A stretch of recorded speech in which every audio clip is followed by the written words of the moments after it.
Вы смотрите новости в прямом эфире. В студии Сергей Михедов. Здравствуйте. Коротко о темах.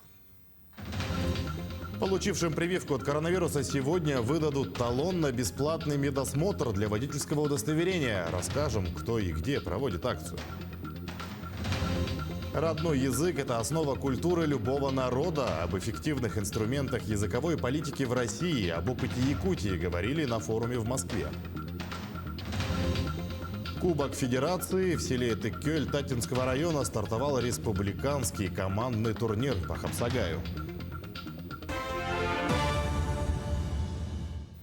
Значительно снизились темпы заболеваемости коронавирусом в Якутии. За прошедшие сутки заразились ковидом 178 человек, сообщает Оперштаб. Из них в Якутске 63. В Нерюнгринском районе 21, в Алданском 17, в Мегино-Кангаласском районе заболели 15 человек, в Мирнинском 12, в Хангаласском 9. 8 заболевших в Татинском районе, 7 в Тампонском, 5 в Нюрбинском, 4 в Горном. Еще в 9 районах от 1 до 3 заражений. Между тем, получившим прививку от коронавируса сегодня выдадут талон на бесплатный медосмотр для водительского удостоверения. Об этом сообщает пресс-служба Якутской горбольницы номер 2. Акция продлится всего один день, 18 декабря, в здании Центра культуры и современного искусства имени Гагарина. Подойти за вакциной можно с 16 до 21 часа по адресу Можайского, 25. При себе необходимо иметь паспорт, медицинский полис и СНИЛС. Отмечается, что по талону бесплатный медосмотр можно будет пройти в удобное время в Якутской городской больнице номер 2. К другим темам. Инновационный научно-технологический центр планируют создать в республике. Об этом сообщил глава Айсен Николаев на подведении итогов форума, посвященного десятилетию технопарка «Якутия». Центр сможет объединить мощности инновационной экосистемы СВФУ, научных учреждений и крупнейших промышленных компаний. Его деятельность должна быть направлена на развитие креативных индустрий, новых образовательных технологий, биофармацевтики и освоения Арктики. Отмечается, что в настоящее время Якутия признана лидером среди регионов Дальнего Востока по цифровому и инновационному развитию и партнером по реализации ряда не только внутрирегиональных инициатив, но и проектов федерального масштаба. В канун Нового года в городе Вилюйске 45 семей переселенцев из ветхого и аварийного жилья получили ключи от новых квартир в современных трехэтажках. Строительство домов начали осенью прошлого года, все они сданы под ключ. Напомним, что по этой программе в Вилюйском районе с 2013 года переселено 563 квартиры. 28 собственников получили денежное вознаграждение. Переселились из квартиры, в которой мы проживали более 30 лет. Это была квартира, но частично благоустроенная, все удобства были на улице, постройки 60-х годов. И сегодня, придя в эту такой большую просторную квартиру со всеми удобствами, да, все уже включено, есть и ванна, есть и даже есть плита, да, вот заходи и заселяйся. Мы сегодня утром тоже встретили всех своих соседей, все обменялись, все решили друг другу, пойдем в гости, будем ходить. А в Амгинском Улусе в селе Оннас ввели в эксплуатацию новое здание детского сада «Дуаранчик» на 75 мест. Старое здание, построенное в 70-х годах, давно признали аварийным. Коллективу и воспитанникам приходилось ютиться в 2 приспособленных помещениях.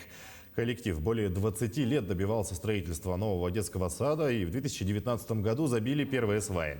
Детсад построили по нацпроекту «Демография». Дети смогут посещать образовательные учреждения с возраста 2 месяцев до 8 лет. Новое здание отвечает всем современным требованиям и полностью оснащено всем необходимым оборудованием. Построен в рамках национального проекта «Демография». В этом году в республике будет введено 50 социальных объектов, в том числе 14 детских садов, 11 школ, 8 объектов здравоохранения, 10 объектов культуры. И, конечно же, мы очень рады и будем продолжать эти темпы строительства. Наши коллеги совместно с Мирнинской прокуратурой решили проблему жителей дома по Солдатова, 10. В октябре собственники пожаловались на качество водопроводной воды. Вместо прозрачной из крана текла коричневая. Это оказалось следствием некачественного капремонта. Анна Винокурова расскажет подробности. Это сейчас уже более-менее слитая вода, так как люди были на обеде. Искупать ребенка или перемыть грязную посуду на обеденном перерыве не успеешь. В остальное время просто не сможешь. В минувшем октябре из кранов жителей многоэтажки на Солдатова будто бы потекло эспрессо. Жидкость то коричневая, то желтая. Хотя в августе коммунальщики заменили под домом водопровод. А где еще корабль-то твой, другой? Жители обращались и в управляющую, и к ресурсоснабжающей организации. Те перекладывали ответственность друг на друга. Так что к проблеме подключили журналистов. Сюжет Алмазного края увидели в прокуратуре и Роспотребнадзоре. Вторые проверили качество воды. Как и подозревали, нормам она не соответствует. Средняя прокуратура города Мирного было внесено представление подрядчику, который шел работы по капитальному ремонту здания, а именно замене сетей тепловодоснабжения. Представление было рассмотрено. В течение установленных сроков трубы были полностью заменены. Ведь именно в них крылась проблема. Специалисты разрезали одну трубу пополам, а в ней сюрприз. Давай шлам достанем. Вот такой мы имеем состояние трубы. Заменой труб этим летом занимался подрядчик, которого наняла управляющая компания. Документы на трубы компания предоставляла. Завод-изготовитель обеспечивает такими всю Россию. Почему на Солдатова случилось подобное? Разводят руками. Когда монтировали, не было видно, со слов подрядчика, не было видно, что внутри будет отложение. Когда попала вода, химическая реакция сработала и начались отложения. А второй раз мы пошли по другому пути. Мы подрядчику настоятельно указали закупить полипропиленовую трубу. Не металлическую уже, а полипропиленовую. Теперь на Солдатова 10 избавились от проблемы. Из-под крана течет чистая вода. Конечно, было не очень неприятно, потому что сливали оно и для ванны неприятно, оно ржавеет, все некрасиво. А сейчас все нормально. Ситуация показала, бороться с коммунальными проблемами можно и нужно. Главное действовать, ходить во все возможные инстанции и обращаться к правоохранителям. Анна Винокурова, Петр Шабагоров, Кирилл Шолохов, телеканал «Алмазный край». Идем далее. Проблему сохранения языков народов Якутии обсудили на круглом столе. Мероприятие прошло в смешанном формате. Онлайн подключили специалисты со всей республики. Проблемы поддержки и сохранения якутского языка обсуждали специалисты, исследователи, работники образования и представители СМИ. Говорили о темах, связанных с отсутствием современного контента на родном языке, а также об образовательных программах изучения якутского языка в школах. Участники круглого стола предлагали свое видение решения проблем. В основном все предложения касались оптимизации работы. Проблема очень большая. Дело в том, что дети и молодежь перестали читать на родном якутском языке. На это, конечно, сказывается наша повседневная жизнь, влияние интернета, ютуба, тиктока. Примем рекомендации, будем обращаться к главе республики Айсену Сергеевичу на имя правительства, Министерства образования, культуры, да, и к кинодеятелям будем обращаться, и чтобы вместе начали работать над этой проблемой. Родной язык – это основа культуры любого народа. Русский, якутский, эвенкийский, языковая палитра России многогранна. Всего же в нашей стране насчитывается около 160 языков. Об эффективных инструментах языковой политики в России, об опыте Якутии говорили на форуме в Москве. На что регионам стоит делать упор, знает Айсана Бурнашова. Онлайн-переводчики, языковые порталы, приложения – все в сети для удобства пользователя. Якутия, как мастодонт в IT, еще в 2008-м запустила Сахай Википедию. Виртуальная энциклопедия около 14 тысяч статей. От исторических фактов до биографий. Все на якутском. На подходе вики-календарь и вики-цитатник. Мы стараемся делать Сахай Википедию полезной для якутян прежде всего. Молодежь в первую очередь там находила какую-то информацию на родном языке. С прошлого года учить якутский язык можно и через Яндекс.Переводчик. С 98 языков мира веб-служба переведет нужное вам слово на якутский и обратно. Вклад в сохранение родного языка оценили и гиганты языковой политики. Безусловно, опыт очень хороший. Онлайн-переводчики, приложения, мультфильмы, контент различный, электронный, который будет интересен и привлекателен для носителей языков.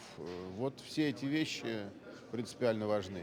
Якутия, как флагманский регион, уже в следующем году запустит на базе Национальной библиотеки республики виртуальный центр языкового и культурного наследия. Книги, сказания, фольклор народов Якутии, фундаментальные знания – все будет собрано на одной платформе. Включает в себя два направления. Это оцифровка культурного наследия народов Якутии. Создание условий для развития якутского языка будет достигнуто у нас путем использования сервисов машинного перевода в электронной библиотеке Национальной библиотеки Республики Саха-Якутия. Интерес к сохранению языкового многообразия в стране возрос. Об этом говорят и заявки на конкурс «Ключевое слово». Целых 340 работ – это в 2 раза больше, чем в прошлом году. Работа якутян, памятники этнической культуры коренных малочисленных народов Севера, стала лучшей. Такого масштаба проект, конечно, пройдет и получит хорошую оценку, но получить первое место – это да. Конечно, очень рады. Язык – достояние народа, его богатство. Сегодня в школах изучают 76 языков народов России. В этом году разработано сразу 19 учебников по 8 малочисленным языкам. В стране уже началась подготовка к проведению Международного десятилетия языков коренных народов, которое стартует в 2022 году. Айсена Бурнашова, Виктор Олесов, Москва. 20 самых талантливых школьников Алмазного региона получили дипломы и 10 тысяч рублей. Это премия главы Мирнинского района. Время достойных ее учредили в 2019 году. Школьников ежегодно награждают за высокие результаты в учебе, социальную активность, культурную и научно-исследовательскую деятельность. Премию 10 тысяч рублей выплачивают из районного бюджета. Дорогие учащиеся, мы действительно гордимся вами, вашими успехами. Надеюсь, что вы успешно завершите учебный год, поступите в выбранные учебные заведения и вернетесь в наш родной Мирнинский район.